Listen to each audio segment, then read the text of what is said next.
just a little taste of what the Inspectorate is all about, what they do, and I think it's important, though, before I get into what the ITF inspectors do, that you have a little taste of what the ITF is about and our Flag of Convenience campaign. Okay, how do we do this here? The arrow? In order to understand the inspectors and the job that they do, you need to understand the Flag of Convenience campaign that the ITF have started back in 1948. It happened at a Congress, an ITF Congress, where it was determined because of the proliferation of flags of convenience impact on national seafarers that we needed to be able to have a campaign that would try to force the ships back to its country of residency.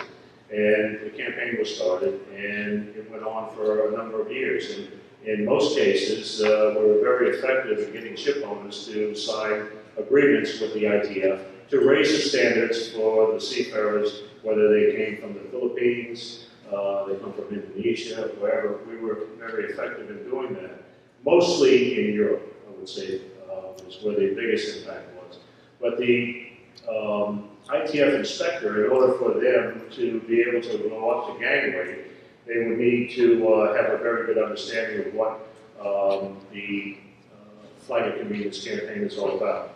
So we determine what country is considered a flag of convenience by ITF standards. There's a whole process that we look at, and we have a debate as to whether that country should be considered a flag of convenience. And the way we do basically do it is we look at a particular ship or a company that is flying a particular flag, and we determine, one, is that the company, are they from the country that is of the flag? We determine whether they're hiring crews from that country where the flag is, or whether they're hiring crews from another country altogether. And over the course of the debate, it's determined whether we consider the flag of convenience or not. For an example, I'll give you these two, this example.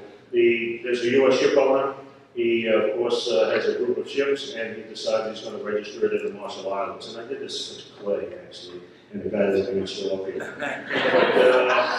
But, he registers his vessel in a particular country that is not the country of where he's a resident. So by definition, ITF definition, we consider that a flag of convenience.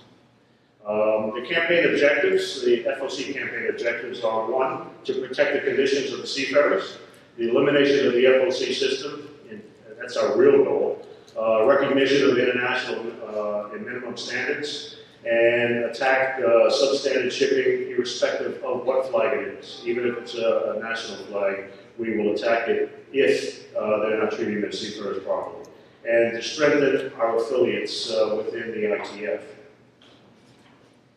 Of course, to understand the Flag of Convenience campaign, you have to understand from the ship owner side. It's basically a company that is registering their vessel in a particular flag.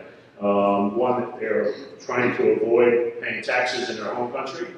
They're trying to lower their crew costs. There's less regulatory, whether it's environmental or otherwise, and identification of a true owner. The identification of ownership is really difficult because there's layers upon layers of trying to find out where a particular ship owner comes from. So, for instance, they may register their company in one particular country that is very, well, it could be Delaware, for instance. They could register their company in Delaware, and they could have a ship registered in Cyprus, for instance, and the company registered in Cyprus, but they fly in Liberia, and they hire a crew from Indonesia, for instance. That is basically the way the FOC system works, but they are looking to avoid paying the taxes generally and paying the labor rates of the country from where they come from. These are basically the number of FOC countries that exist today. These are the flags of those countries. There's quite a few of them, and I think there's 32, if my memory serves me correctly. So, the ITF Inspectorate, we have a lot of bright, young, some not so young, gentlemen and ladies that come to work for the ITF. They're most always members of a particular union from the country where the inspectorate is. So we have about 150 inspectors around the world, 128 of which are strictly inspectors and contacts. 18 of those are coordinators. They're the ones that sort of coordinate within their country or region, all of the inspectors. There's 4 assistant coordinators, of which all of the inspectors, there's about 15 women inspectors that we have in 57 different countries. The inspectorate actually came to be long after the FOC campaign began. In 1971, in response to a growing number of FOC flag vessels, the ITF created the Inspectorate. And it's really just a dedicated network of men and women from all of our affiliated unions, whose primary role, is to protect the rights of seafarers. The Inspectorate is there to assist seafarers, to assure that the seafarers have a secure, acceptable agreement, and to police the existing agreements. We want to make our inspectors much more effective. So in order to do that, we had to have a review. So at one time, unions would just basically appoint somebody as an inspector. He could be very good, he could not be very good. We've had the whole gamut. So there's a whole selection process that goes forward. There's an appointment. Of course, a number of inspectors are put forward, and the best candidate for that position is selected out of the group of candidates. There's also performance monitoring that goes on, and it goes on a continuous basis. There's a coordinating committee that makes sure that everything is coordinated, whether it's a particular campaign or whether it's a particular ship, that there is communications between the inspectors and the coordinators. There's performance management. We want to make sure that we know what's going on. And of course, there's a lot more support directly from the ITF London, the Secretariat. The Inspector Coordination. The main thing for the inspectors is they have to have they have to have the ability to be able to utilize the tools that are in their particular port. One, they have to have contacts, whether it's with some of you out there. They want to make sure that they have the ability, if you run into a problem, you pick up the phone and call our inspector to let them know that there's a particular labor issue that exists on there. So we create networks. We want to make sure that everybody is aware that there are unions and what unions are all about. We have targeted operations. We have social engagements with the seafarers and, of course, with the local community.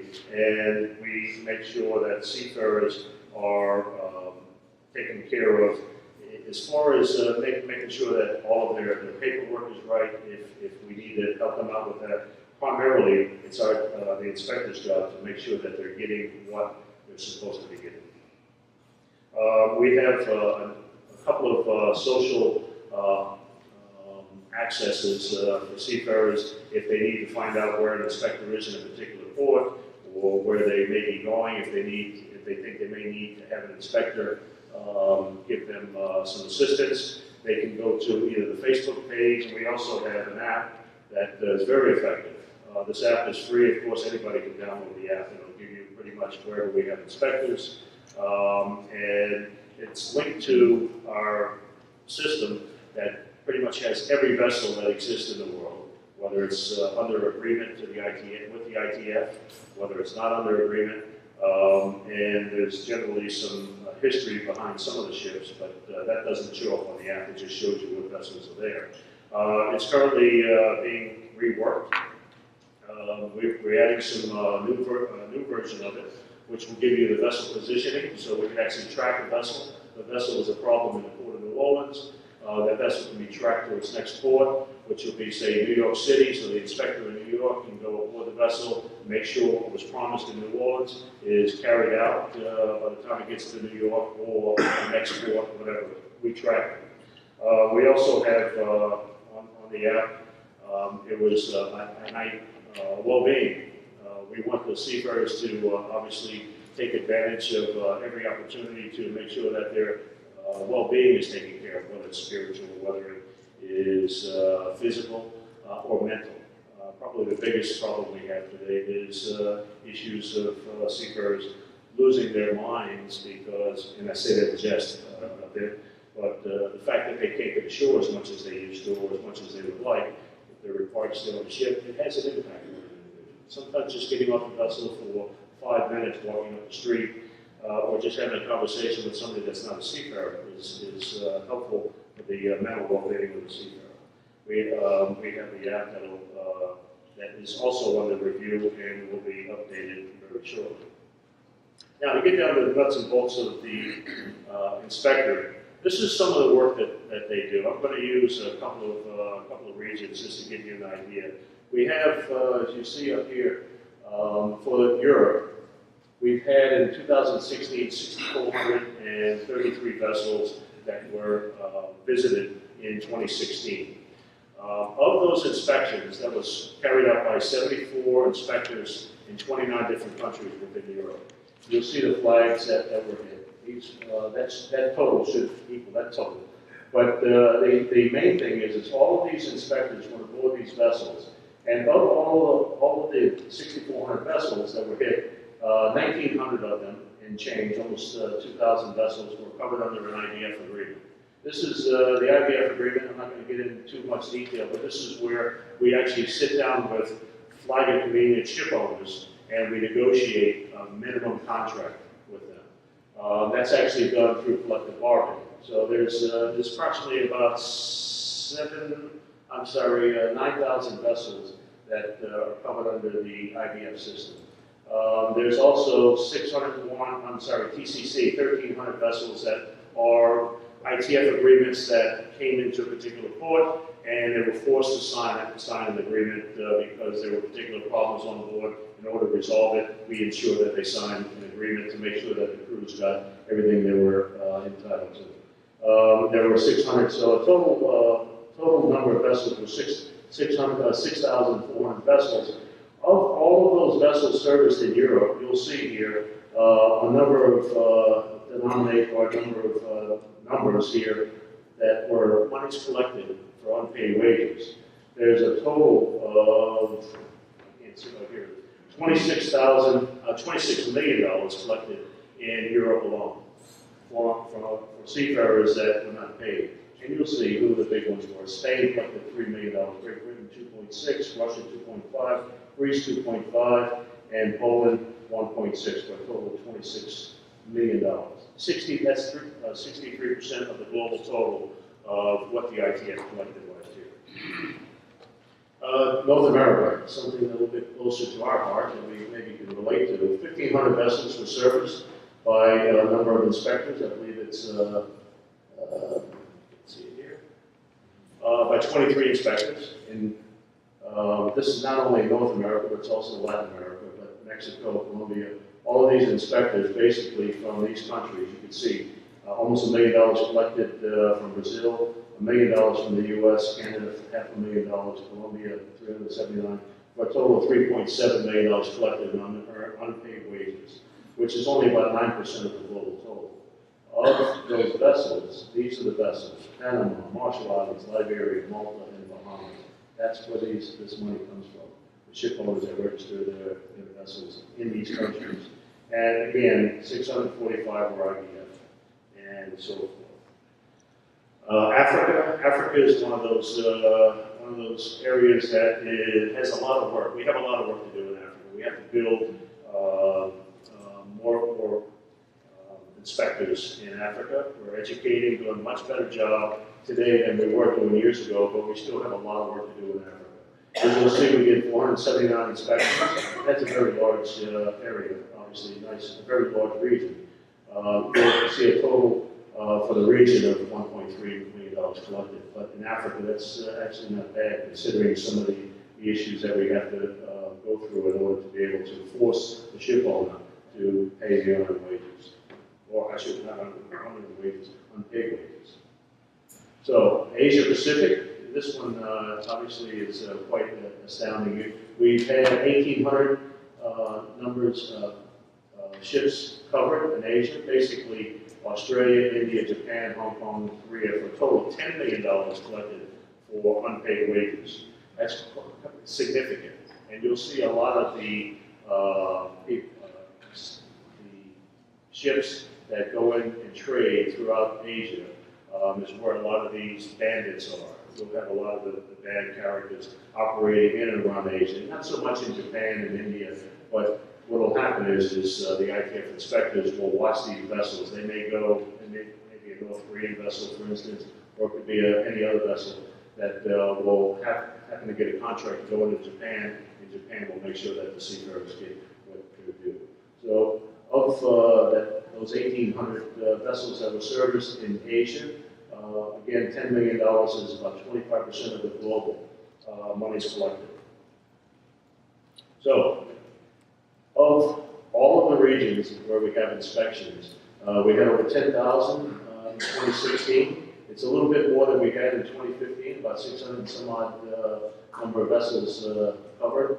Of all of those, for 2016, there was $4 million, $3 million, $2 million, $2.5 million, 2.5 again, for a total of $42 million collected in 2016 that were unpaid wages that seafarers were able to get through the ITF inspection. Now, of course, this is just a sample. Every year, we've noticed every year that number is growing. And of course, it's all related to the industry. As the industry, the market continues to decline, ship owners are finding it very hard to meet their obligations. It's a sad situation that exists today, but the fact is the seafarer is the last one. They have to pay the shipyard. If they don't pay the shipyard, the ship don't leave the shipyard. If they don't pay the fuel, the ship doesn't move. So the seafarer is the last guy. And if you know, just by going aboard these vessels, that seafarers are on board, most of the seafarers on these flight and convenience vessels are on there for 10 months, sometimes more. But they're generally on there for 10 months. And the only thing that the company has to do is send an allotment home to make sure that the family is sustained during the course of this time. The real money is at the end of the voyage when they get paid off. So all that money really is the ship owner is using it for the daily operations. At the end, if they can't meet the payment, then the ship owner disappears, which we see every day, and it causes situations like this. It's up to us and the inspector to make sure that the seafarers around the world get what their just due, which is this last year was $42 million. So with that is sort of just a basic idea of what the inspectors do on a day-to-day basis.